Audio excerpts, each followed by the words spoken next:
சென்னை நீலாங்கரையில் உள்ள சீமான் வீட்டிற்கு கூடுதலாக போலீஸ் வரவழைக்கப்பட்டு பாதுகாப்பு வழங்கப்பட்டிருப்பதாக அப்பகுதியில் பரபரப்பு ஏற்பட்டிருக்கிறது. சென்னை அடையாறு துணை ஆணையர் தலைமையில் சீமான் வீட்டிற்கு கூடுதலாக போலீஸ் வரவழைக்கப்பட்டிருக்கின்றனர். கூடுதல் விவரங்களை செய்தியாளர் பாண்டியராஜன் வழங்க கேட்கலாம். பாண்டியராஜன், வணக்கம். நாளைய தினம் ஆஜராக முடியாது என்று சீமான் தெரிவித்திருக்கிறார். இது குறித்த முழு விவரங்களை பதிவு பண்ணலாம். சென்னை நீலாங்கரையில் சந்தீப் அவனியில் சீமானுடைய இல்லம் இருக்கிறது. இன்று ஒரு 12 மணி அளவில் சீமான் இல்லத்தில் இருந்து அங்கு பாதுகாப்பு பணியில் இருக்கக்கூடிய அங்குள்ள பாதுகாவலர் மற்றும் வீட்டில் வேலை செய்யக்கூடிய நபர் இருவர் கைது செய்யப்பட்டிருக்கிறார்கள். இந்த சம்பவம் நடந்ததற்கான காரணமாக வீட்டின் முன்பாக அந்த வலசரவாக்கம் காவல்துறையினர் சார்பில் ஒரு சம்மன் ஒன்று ஒட்டப்பட்டிருக்கிறது.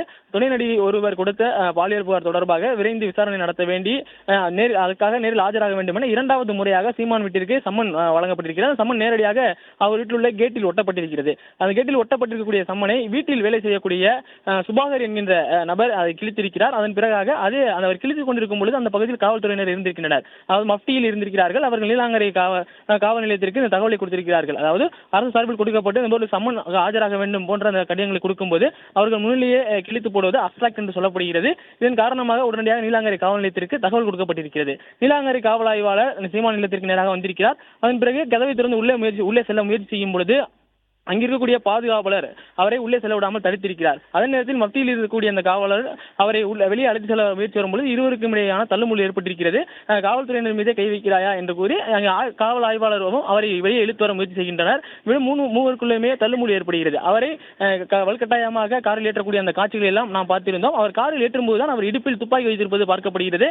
அவர் கன் வைத்திருக்கிறார் சார் என அங்கு மத்தியில் இருக்கக்கூடிய போலீஸ் சொல்ல அந்த துப்பாக்கியை கைப்பற்ற அவர்கள் முயற்சி செய்யக்கூடிய அந்த காட்சிகளும் பதிவாகி இருந்தது. துப்பாக்கியை அவர் உடனடியாக கொடுக்கவில்லை. அதன் பிறகு அவரிடமிருந்து வலுக்கட்டாயமாக துப்பாக்கி பறிமுதல் செய்யப்பட்டது. அதன் பிறகு அங்கே இருக்கக்கூடிய அதாவது சீமானுடைய இல்லத்தில் இது போன்ற சம்பவம் நிகழ்வதாக செய்திகள் வெளியான நிலையில அருகில் இருக்கக்கூடிய சீமானுடைய நாம் தமிழர் கட்சியினுடைய தொண்டர்கள் சீமானுடைய ஆதரவாளர்கள் அவருடைய இல்லம் நோக்கி வர தொடங்கினர். மேலும் கைது செய்யப்பட்ட இருவரும் நேரடியாக நீலாங்கரை காவல் நிலையத்திற்கு அழைத்து செல்லப்பட்டனர். காவல் நிலையத்திற்கு அவர்கள் அழைத்து செல்லப்பட்ட ஒரு 15-20 நிமிடங்களுக்குள்ளாகவே நாம் தமிழர் கட்சி சார்பில் இருவர் அங்கு 2 அட்வொகேட்டுகள் அங்கு ஆஜராக இருப்பதாக சொல்லப்பட்டிருக்கிறது. சீமானிடம் இதற்கான தகவல் சொல்லப்பட்டதாக தெரிவிக்கப்பட்டிருக்கிறது. ஆனால் இந்த சீமானுடைய ஆதரவாளர்கள் ஒரு வீட்டுக்கு வரிசையாக வர தொடங்குவதற்கு முன்பாகவே 2 காவல்துறையினர் அந்த சந்தீப் அவனியில் வெளியில் நின்றிருந்தார்கள். உள்ளே செல்வர்களை ஒரு சிலரிடம் விசாரணை மேற்கொண்டனர். ஆனால் அதிகமாக ஆளுகள் வருவதற்கான தகவல் இருப்பதன் காரணமாக தற்போது அடையாறு மாவட்டத்தில் இருக்கக்கூடிய டிசி பொன்குமார் கார்த்திக் அவர்களுடைய தலைமையிலான ஒரு 10 போலீசார் இங்கே வந்திருந்தனர். அதன் பிறகு நீலாங்கரை ஏசி பரத் அவர் தலைமையிலான போலீசார் இங்கே வந்திருக்கிறார். கிட்டத்தட்ட 20க்கும் மேற்பட்ட போலீசார் பகுதியில் பாதுகாப்பு பணியில் இருக்காங்க. இந்த சந்தீப் அவனி பகுதிக்குள் வரக்கூடிய ஒவ்வொருவருடைய வாகனமும் சோதிக்கப்படுகிறது. எங்கே செல்கிறார்கள், எதற்காக செல்கிறார்கள் என்கின்ற அந்த காரணமும் விசாரிக்கப்படுகிறது. அதன் பிறகு சற்று முன் ஒசூரில் செய்தியாளர்களை சீமான் சந்தித்திருக்கிறார். இரண்டாவது முறை அந்த சம்மன் வழங்கப்பட்டது குறித்த கேள்விக்கு அவர் நாளையும் ஆஜராக முடியாது என்கின்ற வகையிலே பேசியிருக்கிறார். வலசரவாக்கத்தில் தான் அந்த காவல் நிலையம் இருக்கிறது, நான் இங்குதான் இருக்கிறேன், என்ன அவசரம், ஏன் இவ்வளவு விரைவாக விசாரிக்க வேண்டும் என்று அவர் சொல்லியிருக்கிறார். கிட்டத்தட்ட 15 ஆண்டுகளாக இது போன்ற நாடகங்களை பார்ப்பதாக அவர் தெரிவித்திருக்கிறார். இதனால் தனக்கு எந்த அவமானமும் இல்லை என்கின்ற வகையிலும் அவர் திட்டவட்டமாக செய்தியாளர் சந்திப்பில் தெரிவித்திருக்கிறார்.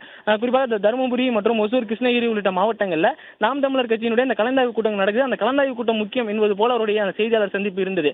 ஆனால் அந்த சம்பவம் வீட்டில் ஒட்டப்பட்ட சம்மன் கிழிக்கப்பட்ட சம்பவத்தின் போது அவருடைய அந்த அமுல்ராஜ் என்கின்ற பாதுகாவலரை கைது செய்யும் போலீசார் கைது செய்து அவருடைய வாகனத்தில் ஏற்றியிருந்தார்கள். அதே நேரத்தில் சீமானுடைய மனைவி அவர்கள் வெளியில் வந்து எதற்காக அவர்களை கைது செய்கிறீர்கள் என காவல் ஆய்வாளரிடம் கேட்கிறார்.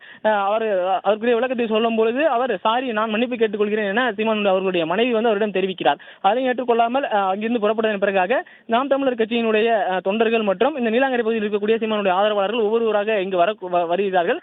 கூட்டம் எதுவும் அதிகமாக ஏற்பட்டுவிடக் கூடாது என்பதற்காக தற்போது சீமான் இல்லத்தை சுற்றிலும் காவல்துறையினர் சார்பில் 20க்கும் மேற்பட்ட போலீசார் பாதுகாப்பு பணியில் ஈடுபட்டு வருகிறார்கள்.